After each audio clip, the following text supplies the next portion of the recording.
And welcome back, everyone. This is the X Zone. I am Rob McConnell, coming to you from our broadcast center and studios in Niagara, Ontario, Canada. If you'd like to send me an email, xzone@xzoneradiotv.com, on all social media sites, Xzone Radio TV. And if you'd like to find out about the programming we have available for you 24/7, 365 on the X Zone Broadcast Network, visit www.xzbn.net. And for the X Zone TV channel on Simul TV, www.simultv.com, and in the search engine on that main page, just type in X Zone. My guest this hour is Dr. Paul H. Smith, Major, U.S. Army, retired. And let me see here. Paul H. Smith is a retired Army intelligence officer, Desert Storm veteran, and 7-year alumnus of the Department of Defense's Stargate Remote Viewing Psychic Spy Program. President and Chief Instructor for Remote Viewing International Services, Inc. He is also a founding director and 2-time past president of the nonprofit International Remote Viewing Association. His book, Reading the Enemy's Mind, that came out in 2005, was a Reader's Digest book bonus feature and Editor's Choice selection. Joining me now is Paul H. Smith. And Paul, welcome back to the X Zone. Thank you. It's been a long time. It has been. What have you been up to since you and I last talked? Well, I've been, of course, doing a lot of remote viewing training. I've written another book. I've got a bunch of blogs I sort of manage. I've been running conferences and traveling and talking about remote viewing and consciousness pretty much all over the world. How would you describe remote viewing to a person who's never heard that phrase before? Well, the shortest way to say it is it's a form of controlled or disciplined clairvoyance. But probably better to explain it in a little more extended term, which is remote viewing is a skill or ability that is based in our consciousness that allows us to extend our perceptions and our consciousness to distant locations, into shielded areas, or even backwards and forwards in time to some extent. How does remote viewing differ from other so-called psychic phenomenon?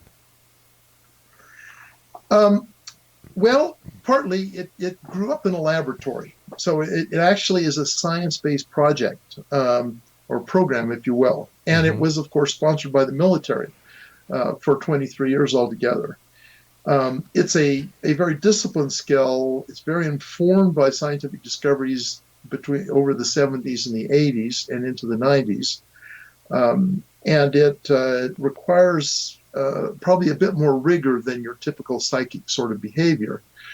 Now, that doesn't mean that it's not related to other things like, scrying or dowsing, right, or just garden variety being psychic, because it is. My opinion is, and I think there's some evidence to support it, is that we have this underlying, for lack of a better word, underlying psychic faculty that everybody is born with. And then there are different modes of expressing it. And remote viewing is just one that was actually developed and structured from the ground up as a way of scientifically approaching that particular ability. Can anyone learn how to be a remote viewer? So that's also an interesting question. Of course, you hear a lot of people say, well, you got to be gifted to be psychic. If you don't have the gift, you're psychic as a rock. Yeah, if you go to the Harry Potter books, you'd be a muggle, right? And there's that very strong belief. My own personal opinion is a lot of people who say that are a bit jealous of their abilities, and they don't want anybody else trying to also compete with them. And so they try and make people think that if you don't have the gift, you're not going to be psychic. The fact of the matter is, the evidence that they came up with, well, let me give you a little background. So a man named Ingo Swann was the one that first came up with the protocol of what we now call remote viewing. He was working with some parapsychologists in New York City with the American Society of Psychical Research and with Gertrude Schmeidler at the City College of New York, and they were doing parapsychology experiments.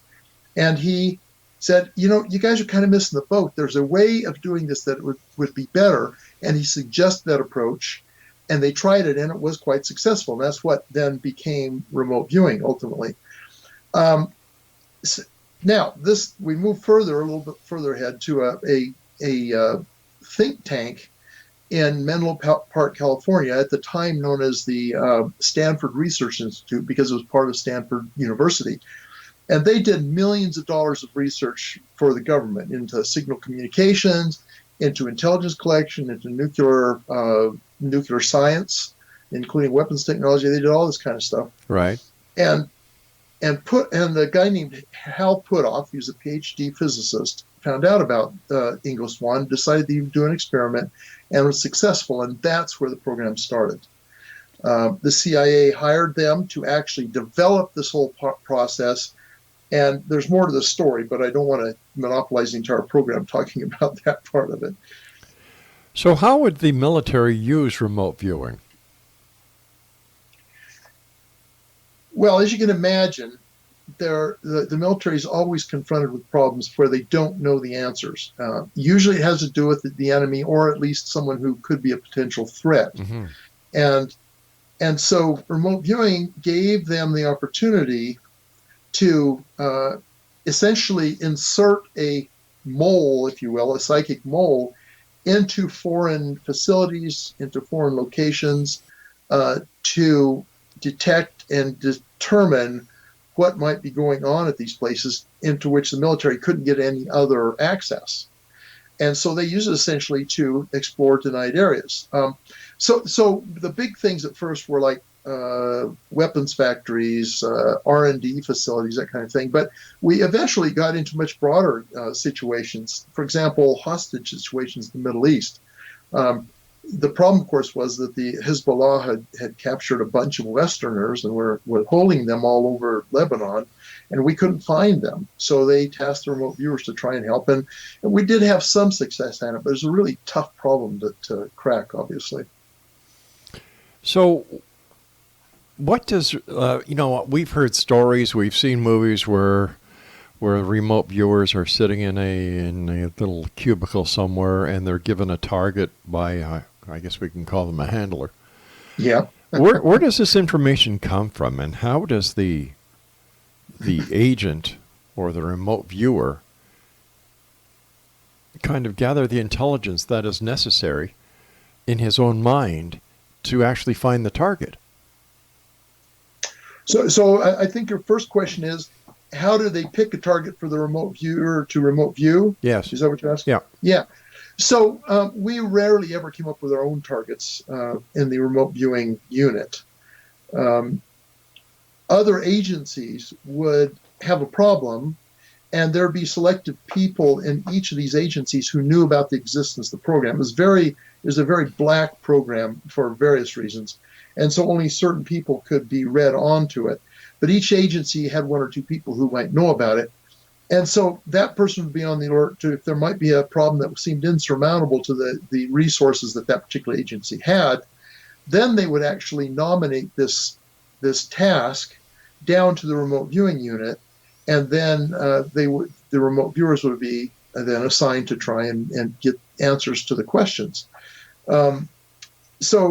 And of course, that's kind of how any intelligence system works, in that the system itself just doesn't task itself. People come up with problems from other agencies. And the interesting thing here was that I've done the tabulation on it. Roughly 36 different intelligence organizations levied requirements on the remote viewing unit, from everything from the CIA to the FBI to the Secret Service, on down to the threat analysis center for the Army.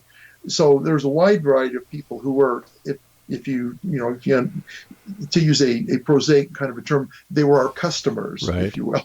Right. You and I have to take our first break. Paul, please stand by. And Exo Nation, Paul Smith is our special guest. He's got a new book out called The Essential Guide to Remote Viewing, the secret military remote perception skill anyone can learn. His website is rviewer.com. That's rviewer.com. And Paul and I will be back on the other side of this commercial break as we continue here in the X Zone from our broadcast center and studios in Niagara, Ontario, Canada. Don't go away.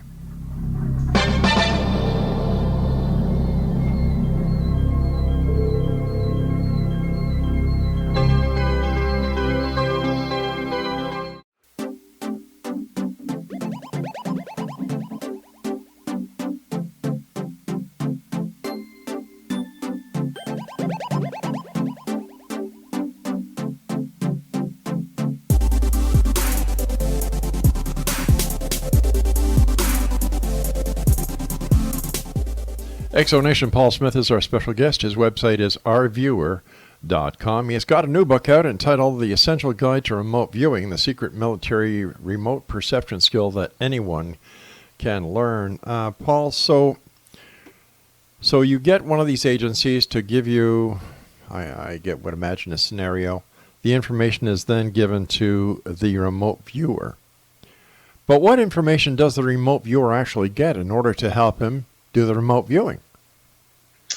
Yeah, and that is a mind-blowing kind of a thing, I find. So the viewer, you can't tell them what the target is, because if they know what the target is, then, well, in the old days, the skeptics would say, well, they're just cheating if they know what the target is. They can just tell you what they already know about it, right? In fact, it makes it harder to do if the viewer knows what the target is, because what happens is everything that they know or they can guess about that target is right there in their head, and it's making this, it's essentially noise. And what the tasker may want to know is stuff that isn't known about the target, but the viewer's got all this clutter in there about what he or she already thinks about the target. So the viewer has to be blind to the target. And so what happens is the tasker gives the viewer a number that has been assigned to represent the actual assignment. So, for example, if the target is like, remote view a meeting that's taking place at the Kremlin, let's say, okay, remote view this meeting, that's the assignment. But what the viewer gets is just a number. So let's say, arbitrarily 8675309, okay. Right. So they give the viewer that number, 8675309, and that has been linked up to that assignment. So the tasker may have written down 8675309 equals describe the meeting taking place now in the Kremlin, right? And so then the viewer just gets the number, but doesn't get the assignment. They don't tell the viewer what the number's hooked to. What happens, this is my speculation because we actually don't have a bottom line on this, what I think happens is the viewer's subconscious takes that number and says, what the heck is this? And then goes out exploring the universe to find out what that number is linked to, discovers that it's linked to this meeting at the Kremlin, and then the subconscious guides the viewer's consciousness to that meeting, and then the viewer reports the perceptions and impressions that come out of there. How do we know the information that the viewer is actually getting is the correct information? Yeah, that's always the challenge. There's a couple ways to help us be more sure that the information is correct. The first thing is, excuse me. The first thing is we work the viewers on many, many, many targets that we actually know the answer to. And we call these practice or utility assessment targets. The viewer, and so we're able to calibrate. Okay, the viewer had this target and they provided this information that was correct and this information that wasn't correct. And no remote viewing is perfect. There's almost always noise in it. With very rare exceptions, there's always some noise. But anyway, so the viewer, in this target they did this well, and this target did this well, and this target they did this well, and you give them targets similar to the one they may do in the future. And then when that kind of target comes along, you give them that target. You can assess how well they've done on past targets that are similar and say, the viewer is usually this accurate on this kind of target, so we think that this information is probably correct. So that's one way, and that's the remote viewing approach. But then there's the standard methodology that they use in the intelligence world in general, which is, of course, what we call all-source intelligence, where you get a piece of information, but it doesn't exist in a vacuum. So they've already The other intelligence sources have collected other information about the target, and you're working this viewer on that unknown. But the viewer is also going to present information that is already known about that target. And so you can tell by how accurate they are on that, roughly how accurate they're going to be on the unknown information as well. So we come pretty close, generally speaking. The only time when you don't know is when you run a viewer on something that there's nothing known about that target, which people tend to want to do today. For example, using remote viewing to explore UFOs or extraterrestrials or something like that. Those are kind of blue sky kind of remote viewings when they do that. So have the drones, surveillance drones, and intelligence drones replaced remote viewers? Well, I would say no. The government, however, does not use remote viewers anymore. We can get into that topic in a minute. And the reason I say no, they haven't, even though we get really good surveillance from the aircraft and the unmanned platforms and from satellites and that kind of thing, we get quite good coverage from those things. They still can't see inside of a closed facility. They still can't tell what happened in the past. They can't image what happened in the past. They can't image into the future. They can't do. They can't. There are places where they can't get. For example, so there's lots of intelligence questions that could still be answered by remote viewing that even our modern surveillance technology can't manage. So why did the government drop the RV program? Well, one thing, of course, the Cold War ended, and they were looking for the peace dividend, right? But another problem was actually institutional. So at a certain point, the agency that owned the remote viewing program at the time, the Defense Intelligence Agency, they were anxious to get rid of it because the director of the agency really didn't believe in remote viewing. He did not like it. He felt like it was kind of a wild card kind of a thing. And he tried to get rid of it back when he was given control of it while he was with the Army. He was this time lieutenant general. He was a major general at the time when he tried to eliminate it from the Army. So he came in and got control of DIA, wanted to get rid of it. Congress gave the program to the Central Intelligence Agency, and the Central Intelligence Agency didn't want it either because their director was also biased against remote viewing. So when they tried to introduce it into the CIA came up with a report that alleged to show that remote viewing didn't work. And I'll tell you in a minute why that was a lie. So they came up with this report that justified them getting rid of it, and they promptly did. They shut the program down. And ever since then, no decision maker has been willing to allow something woo-woo like that back into the government. Now, it doesn't mean that they haven't occasionally used it, because they, particularly during the global war on terror and all that, they would sometimes ask remote viewers to help with projects and stuff, but these would be remote viewers who were working in the private sector.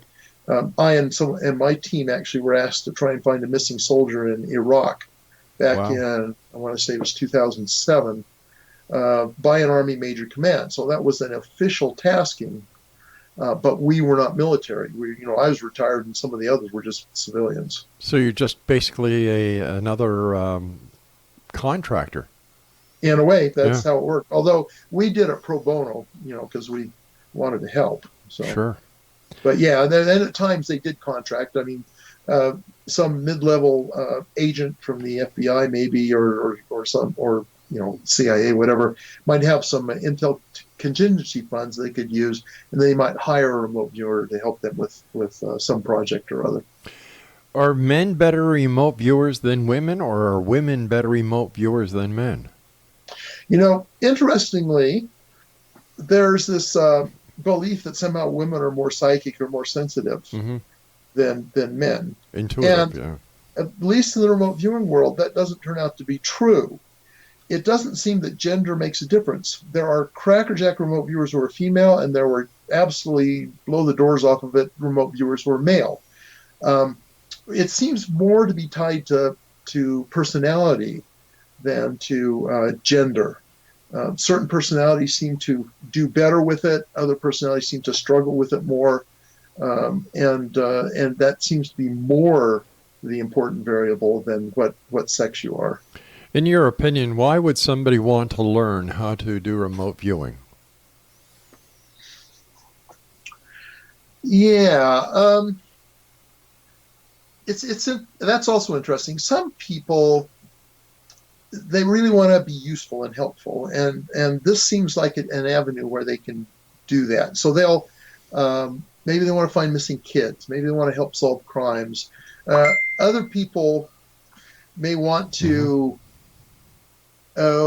maybe they want to use it for investing. You want to try and make money with it, and there are ways to do that, and so they'll learn it for that purpose.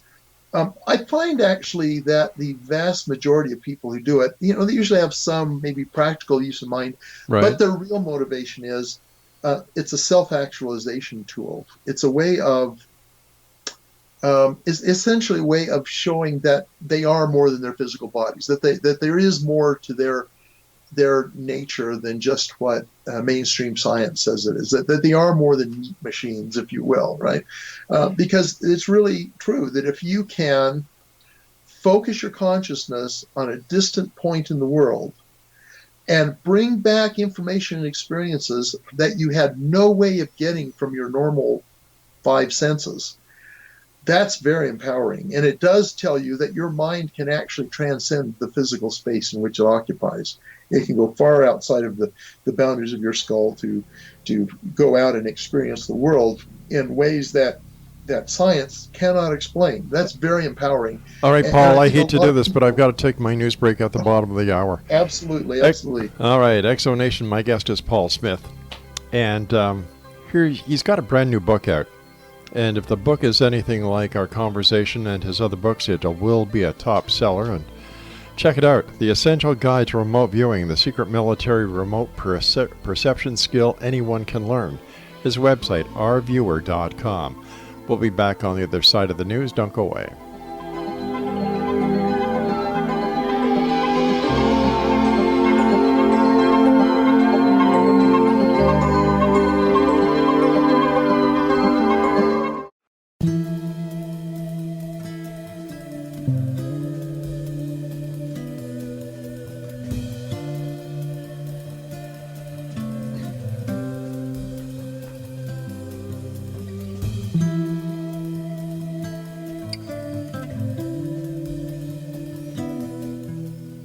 Exonation, there is a direct link to the Essential Guide to Remote Viewing. It's at www.guidetoremoteviewing.com. Paul's main website is rviewer.com. So when it comes to remote viewing, it seems that just to put it on the back burner or to totally ignore it seems like it was a big mistake the government and the intelligence agencies made. Why did they do it? I mean, besides the fact that two directors really didn't want it, they thought it was woo-woo and all the other negative connotations that they could come up with. But if it worked, why get rid of it? Yeah, that's a question a lot of people ask. And the fact is that it's a very controversial thing. It raised a lot of hackles. There were a lot of real strong supporters in the government, and there were a lot of detractors as well. I mean, the history of the remote viewing program, it literally started in 1972 with the CIA, and 3 years after that got started, the CIA got rid of it because, well, what happened is, of course, the CIA got in a lot of trouble. They had been caught, dosing people with government scientists with LSD. Yeah, I know. My mother was part of the MK Ultra in Montreal.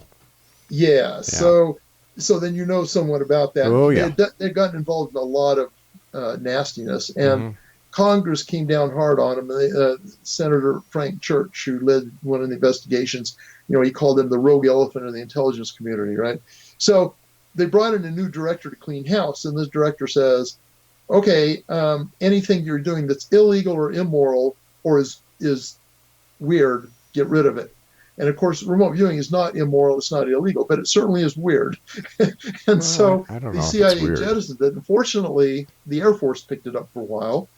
But then the chief of staff of the Air Force got mad because remote viewers actually torpedoed his favorite project. He was a proponent of what the MX missile, which ultimately became the Peacekeeper missile, right? He was a proponent of that. And the big thing he wanted to do is this multi-shelter shell game basing plan. And it turned out remote viewers were able to locate where every missile was. Oh boy. And so Carter canceled the program. That was literally one of the reasons why Jimmy Carter canceled the MX basing plan, is because remote viewers were able to demonstrate that they could locate where the missiles were in the shelters. But if the remote viewers could locate the missiles that the U.S. had, didn't it dawn on these people that they could do the same thing to any other country that posed a threat to the United States? Well, there were people who that dawned on, but it didn't dawn on the chief of staff of the Air Force at the time. He was really mad, and he essentially kicked it out of the Air Force. Fortunately, at that point, the Army had started up its own program, and so the Army took it over. But then, 1985, along comes this general. He didn't like it. He kicked it out of the Army, and the DIA picks it up. And then he comes along and kicks it out of DIA again. And then it was just a history of people trying to shut this thing down, fighting with the people who wanted to support it. And for 23 years, the supporters managed to keep it going. But ultimately, they retired or died. And that left the skeptics holding the bag, and that allowed them to get rid of it. It was just a Peyton place in the military of people who were true believers and people who were absolute skeptics. So, that's what happened. It almost didn't matter if it was successful. Well, all that mattered was whether the people in charge liked it or not. Okay, so let me understand this, and let me try to get this message across to the members of the Exo Nation. Here you have a project, number one, that works. Number two, the expense to the taxpayer, I would imagine, for the remote viewer compared to the other intelligence gathering methods, was fractional. Yes, and let me give you a comparison. Okay.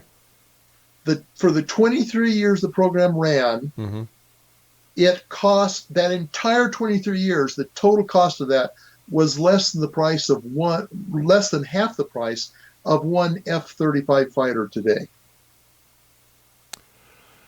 Wow. Makes no sense. But what do I know? I'm not in politics. Yeah. Maybe it wasn't expensive enough. You know what? That could be, because if it's too good to be, my wife says if something is too cheap, there's something wrong with it. Yes. I say if it's too cheap, it's a good deal. You teach remote viewing, but you also teach dowsing. Yeah. Is there a connection between the two, or is it just that you wanted to learn how to do dowsing? Well, actually, there is a connection.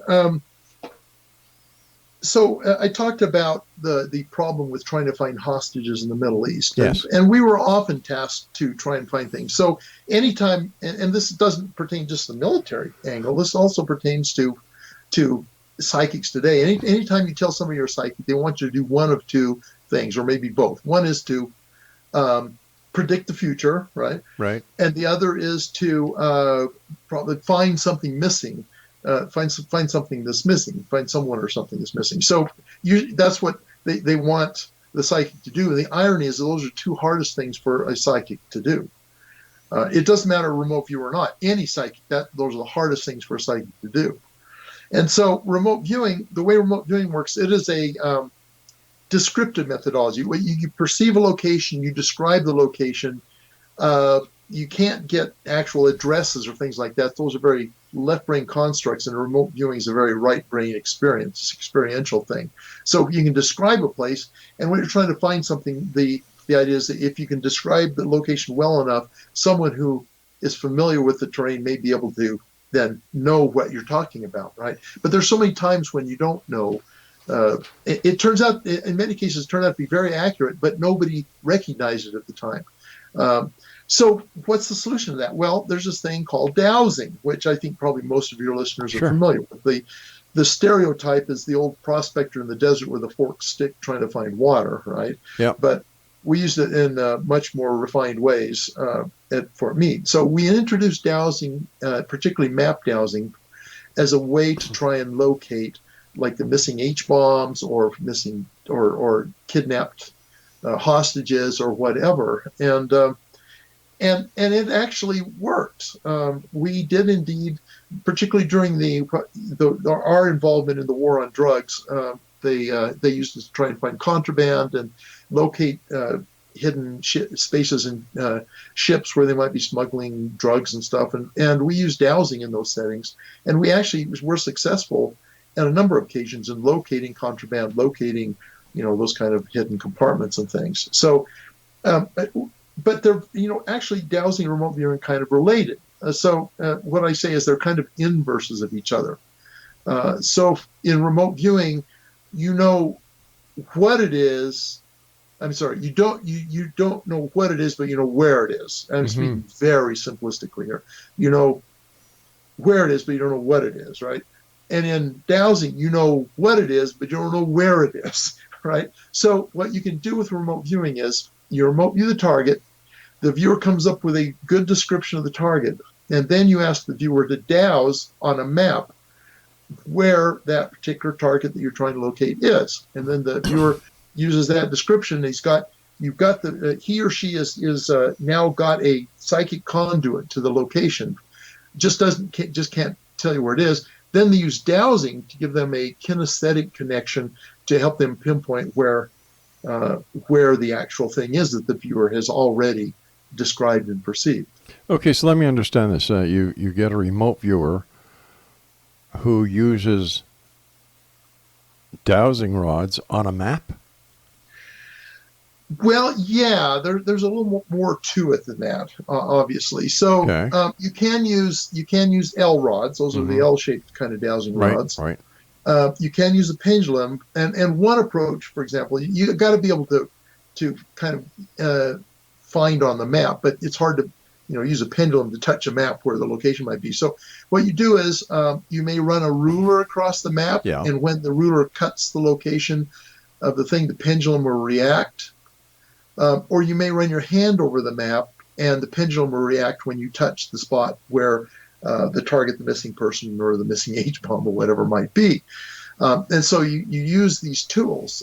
I oftentimes use deviceless dowsing, which is literally, I didn't even have a pendulum, I didn't have L-rods. My body became the dowsing instrument. And I would run my hand slowly over the surface of the map.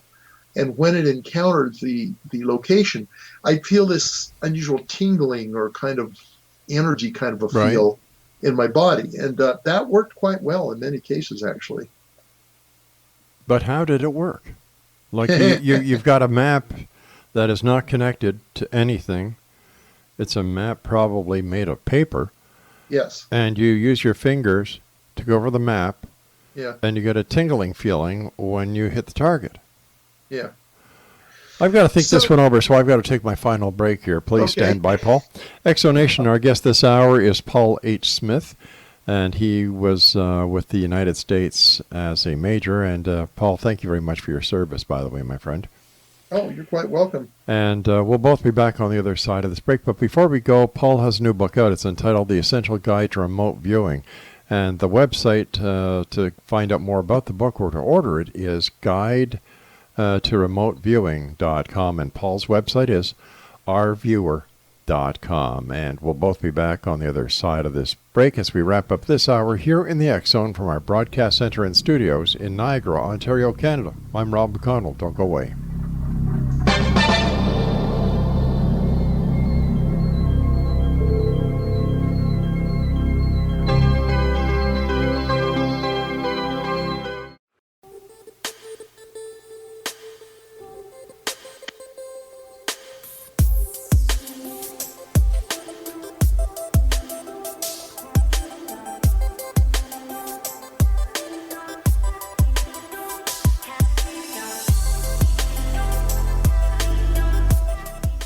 All right, Exonation, two websites for you to remember.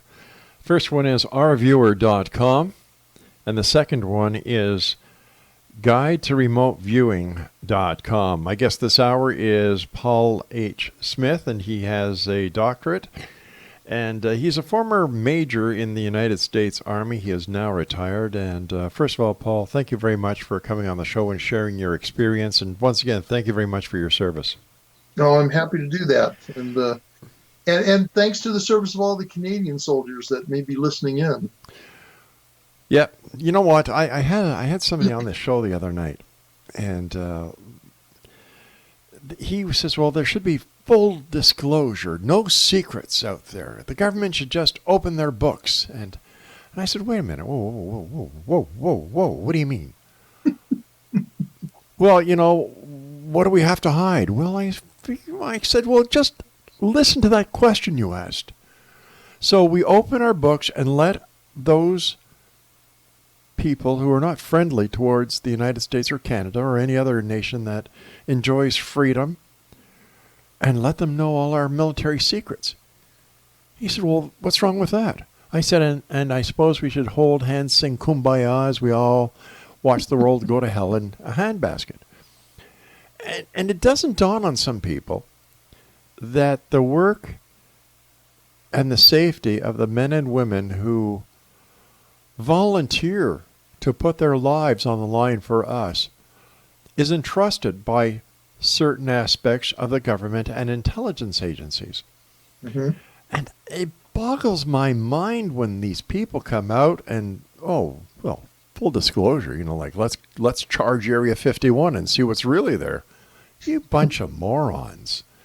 Well, my response to that is, okay, so you want just anybody to know how to build a thermonuclear weapon? Yeah. Yeah, it's just ridiculous.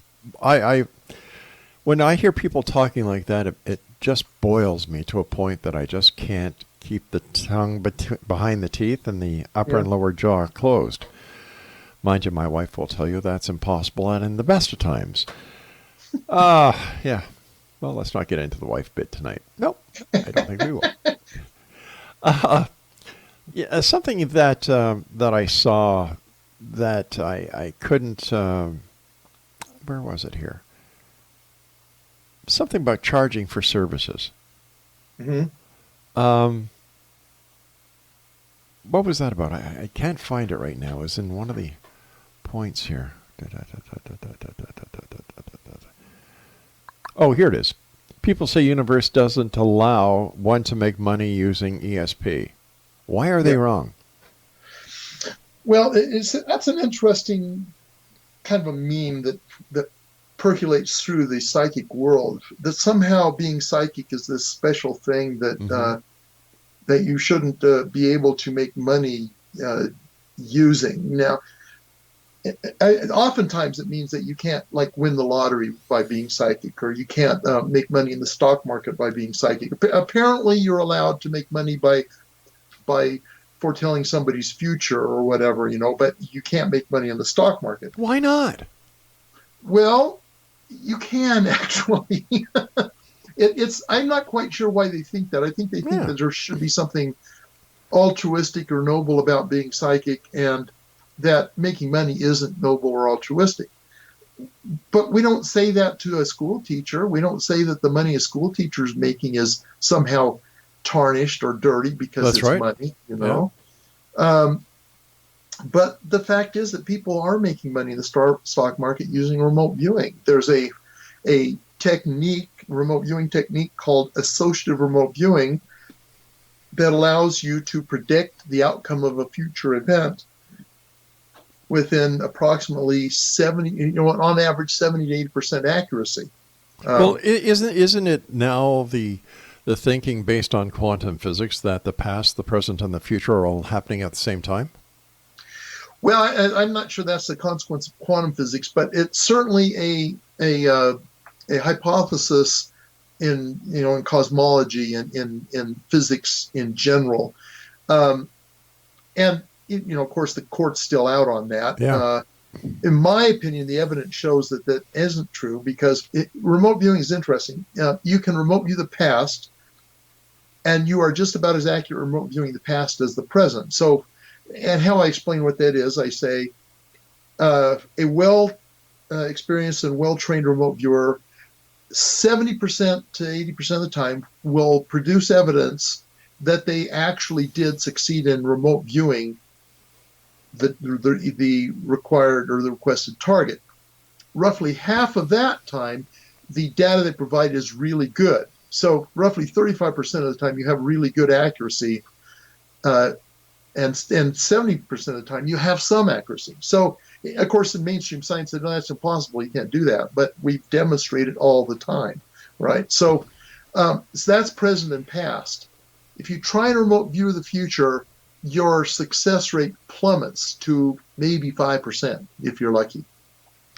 In terms of open future remote viewing, a future terrorist event or anything like that. So the question is, well, if you can remote view the past that well and the present that well, why can't you remote view the future very well? And my belief is that's evidence the future doesn't yet exist, which of course destroys that hypothesis right. that you just mentioned, right? But if that's the case, how do psychics then predict the future? They don't. Bingo. Now let me qualify that. They do occasionally, but you'll notice that most psychics make a whole lot of predictions, but only the ones that are successful get any attention. Yeah. And the ones that aren't successful get ignored, right? Yeah, throw enough on the wall, some of it's going to stick. Well, I think sometimes they're actually right, because so to describe what I think the future is, I think about it in terms of like it's a braided stream going into the future, right? And there's all of these possible futures extending out into the future, most of which won't actually happen. But there is a thread that the future will take ultimately, depending on what particular decision nodes are tripped as it goes into the future. And sometimes a psychic will pick up on the possible future that actually does come to exist. Right. So I think sometimes they are right, but they get a lot wrong. Right. And the same is true of remote viewers. Remote viewers their success in predicting the future drops off dramatically when you get into the future. Now, one of the things is the closer in you are to the present when you're trying to predict a future event, the more likely you seem to be correct, which makes sense. Right. The farther away, the less likely you are to be correct. And this mode of remote viewing the future, called associative remote viewing, actually works about as well as present and past, but it's a very limited approach. Only a certain set of kinds of futures can you predict using it. I'm still waiting for Atlantis to rise out of the Atlantic off the coast of the U.S. as predicted by Edgar Cayce. Yes. How do you deal with skepticism, Paul? Well, first off, you have to understand many skeptics are just as much true believers in what they believe as many psychics are, right? Or True, people who yeah. support being psychic. So they have, it's their worldview, it's their paradigm that being psychic can't be true, ESP can't be true.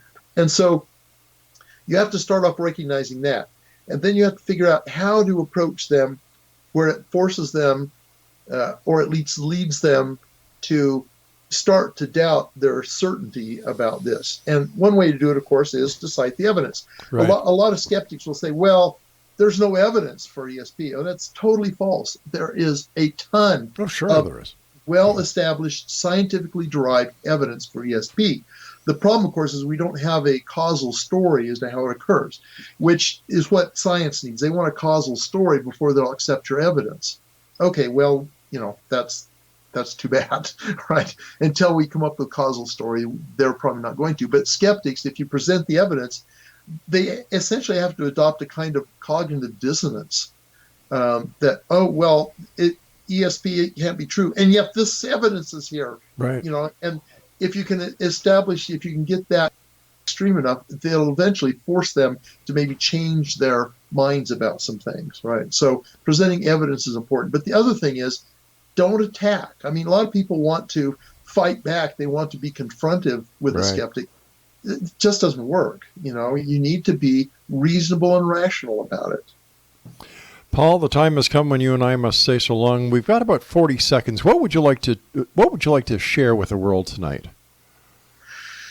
Well, the excitement of remote viewing. It's a very exciting thing. It's not a simple thing.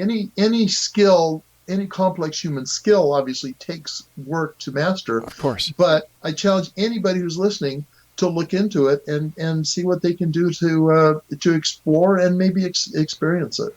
Paul, thank you so much. And Exonation, if you'd like to get more information about our guest this hour, visit his website at ourviewer.com. And for information about his new book, The Essential Guide to Remote Viewing, the website is guidetoremoteviewing.com.